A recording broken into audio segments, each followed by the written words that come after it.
Welcome to the Love and Victory Show with Val, the place to laugh, sip on a little wine, and have open and honest conversation. Here you will find the tools to resolve real life issues. Unwind, pour up a glass, and get ready to exhale.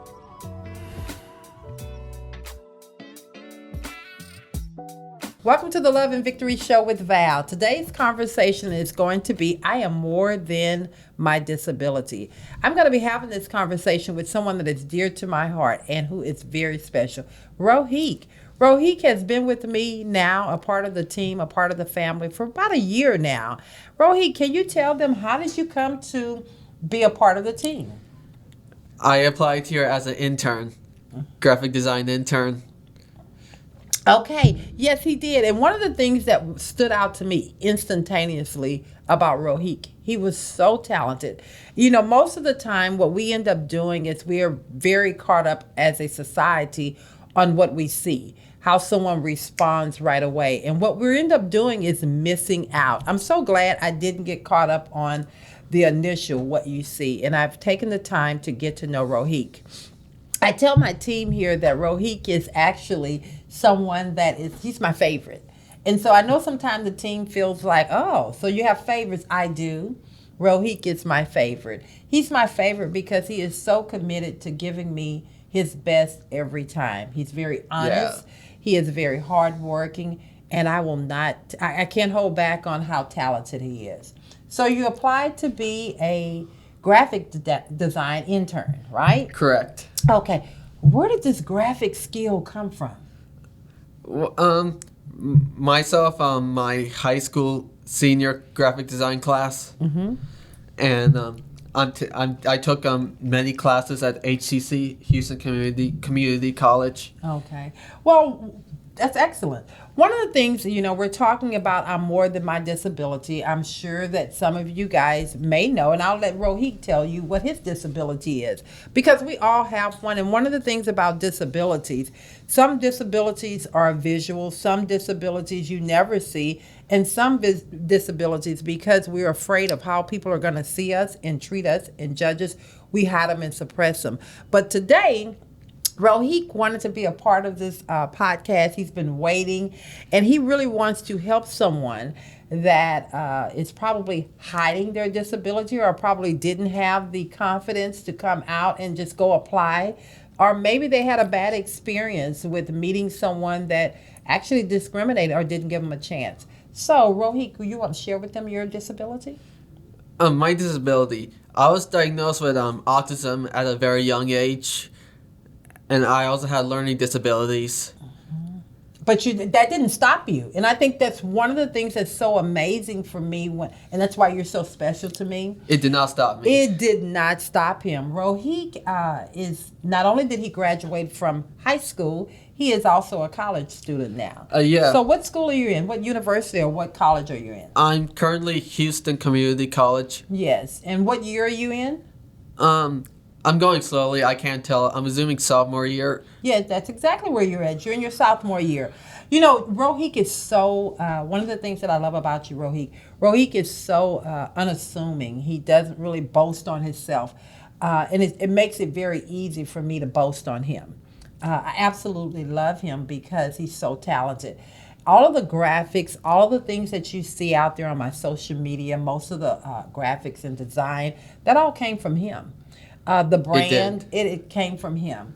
So, Rohit, let me ask a question. Had you ever applied for another job before you came to VK, the Love and Victory, LMV? How did you? Yeah. I worked in one place. This is actually my second job working here. So, my first job was Smoothie King. Mm-hmm. Smoothie King. Okay.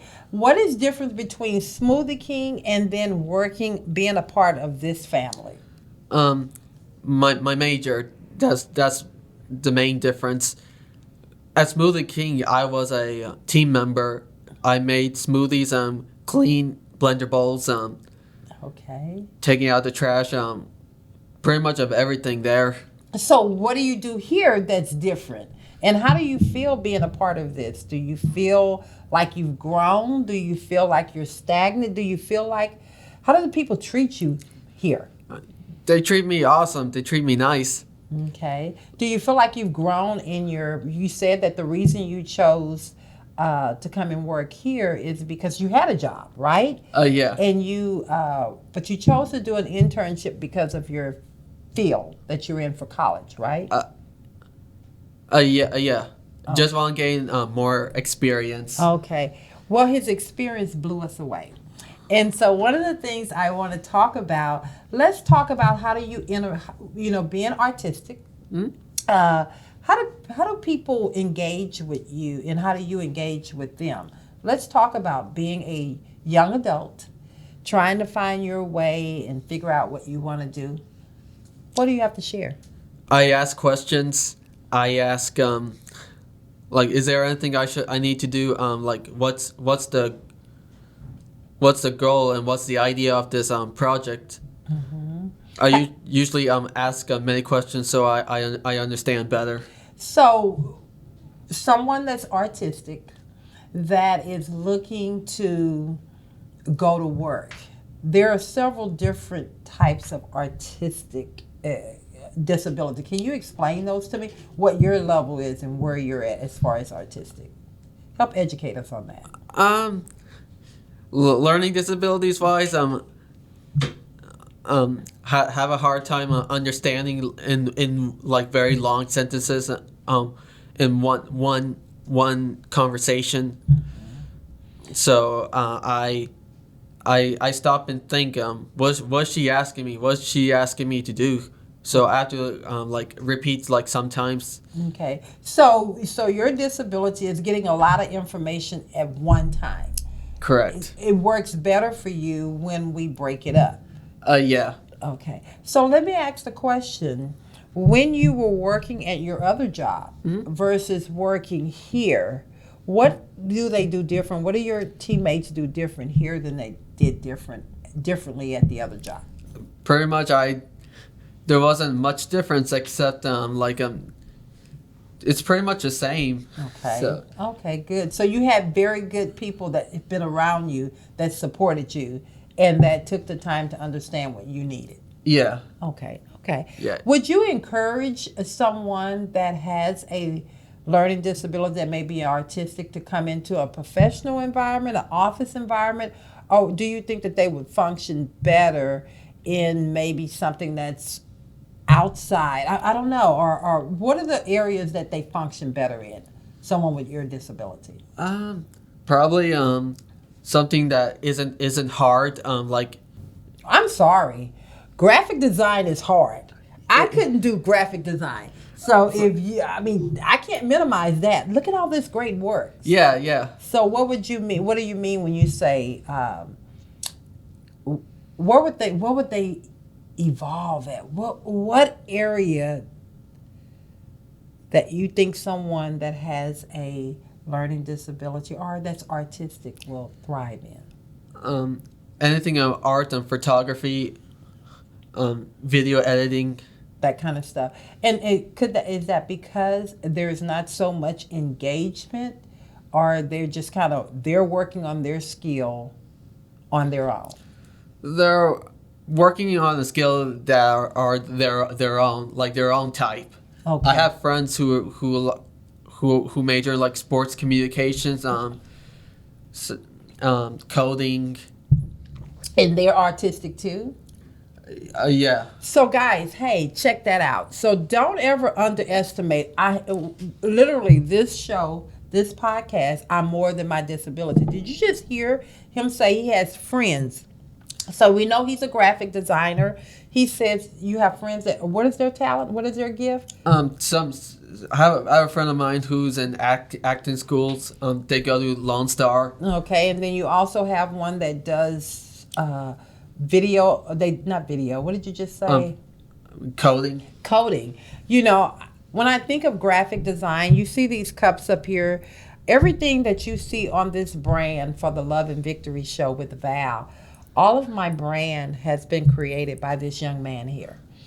So when you see the Love and Victory show, everything that's out there, everything that has to do with the Love and Victory show with Val has been created by Rohit. Yeah. actually have a question. Sure. I have a question for you, Rohit. So, what is something that you wish people would know about you in a work environment? Like, obviously, you've been working with Val for a while, but like, let's say you're going into a new job. What would you tell other people with maybe similar struggles to you, like how they can communicate those struggles? Good question. Yeah, that's a good question. Probably come in with paper and pencil, take notes, Okay. so I don't have to like ask them twice, depending how the boss is. Okay. I like that. So, in other words, you would recommend that someone that has your similar struggles to come in prepared themselves Yes. for the meeting, ask questions, come in, and then take notes so that when they go back, they don't feel overwhelmed. Yeah. Okay. Well, I think one of the things that I love about having you to be a part of this team, and I'm so grateful that I got to know you. Yeah. You, the person. I love the fact that you have no problem with, if you don't get an understanding of what I want from you, asking me again. Yeah, it can be frustrating to like ask it again or like get negative feedbacks, but I never give up. I keep trying and trying and trying and trying. So, which it normally ends well. So Yes. Well, I think when you say negative feedback, let's talk about that. So, what do you consider negative feedback? When someone says to you, is someone being rude to you? Or is it when someone says, well, I think you can do better? Or like myself, Rohit, you could do better. Go back and try it again. No, it's not rude. I will say. I would say like a feedback that I did not like personally like, saying that I don't like that. Okay, so when you felt that, or give me an example of when that happened to you.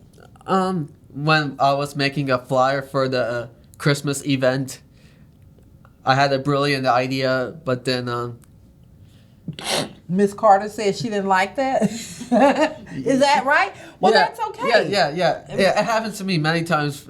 For you, I had somebody in my class last semester who didn't like it.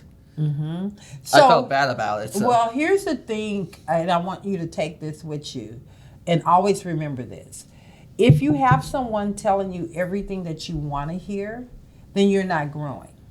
Because I care about you, because I care about this brand, because this team care about you, we're not going to let you just put anything out. That's easy. Right. So when you have someone that is giving you feedback, they know your ability to do better. And Yeah, so I agree. I'm going to always tell you and push you to your.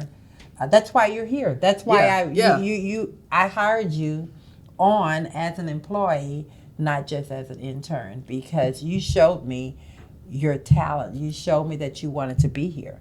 And so I think that one of the things, never look at it as negative.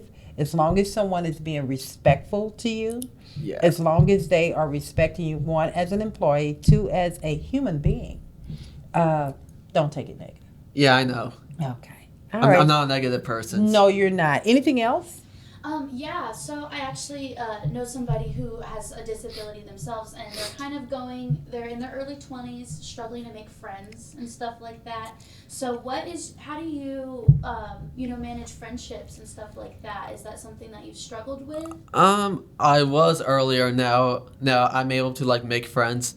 I've gone to like special needs schools. Okay, so you find it's easier to make friends with people who have like similar experiences to you? Yeah. Well, this is me being Miss Val.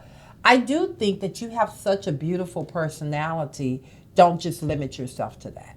I think that people that have an issue with communicating with someone that is different from them, whether it's your color of your skin, your nationality, that's not about you. That's about them. Yeah, for me, it doesn't matter who I make friends with. As long as they're like nice and like truthful, then I keep friends longer. There you go. I have friends from 15 years, 17 years. So good. So in other words, it's about the character of the person. Yeah. Yes. And it's kind of like that for me hiring people too. Mm-hmm. So is there anything you want to leave the listeners with, or someone that's out there that's probably struggling with their disability? What can you say to them to make them feel like make them know that they're more than their disability? I would say like don't give up. Try going to like did special needs schools, or like go to like a school that people can really help you. Communicate? Yeah. Okay. So where are some of the schools that you went to? I went to the Westview School at West Houston. It's a school. It's a school for autism spectrum disorder people. Is that the one that was on Richmond? Is it on Richmond Avenue? Where is it located? It's on Hammerly and Bellway 8 intersection. Okay. Okay. Great. Well, check them out. I hope that this podcast has been something that has been helpful to you. Is there anything else you want to say? Yeah. Okay. Definitely. Well, go ahead. See, that's why I love it. I also went to the Gateway Academy on 610 and TC Jester intersection. They also helped me a lot, even with physical activities, communication. Okay. So, I have one more question. oh my gosh, the questions are coming from the coordinator. From the help. Yeah. What are some things about, like, what are some characteristics about the autism diagnosis specifically that you struggle with, and how do you overcome that? Social communications I struggled with, like being around people, getting upset easily, like throwing tantrums. Mm-hmm. I had like issues for like so many years. Yeah, and how do you feel like over the years you've been able to kind of overcome that? Yeah, it's controlled now. So is it controlled by medication, or has it been controlled by you learning to know your triggers, things that set you off? By learning the triggers that pissed me off or irritated me. Okay. Now y'all see why I love him? He is so much like him. He speaks to my soul. He's so brutally honest. I just love. Well, those triggers are just what they are, triggers. And that's a natural feeling to know that when something upsets you, you don't like the way that feel. Yeah, I absolutely don't like it at all. But you have to still remain in control. Okay? Yeah. Okay then. Well, I think this was how do you feel about this podcast, this interview? It feels awesome. It feels awesome. Hey guys, let us know if you want more of this type of podcast. If you want to see Rohit more, if you have someone that is artistic, or if you have a child, or if you know someone, please share this podcast with them. It's not over with. You are more than your disability. So again, thank you guys. We love you. Bye.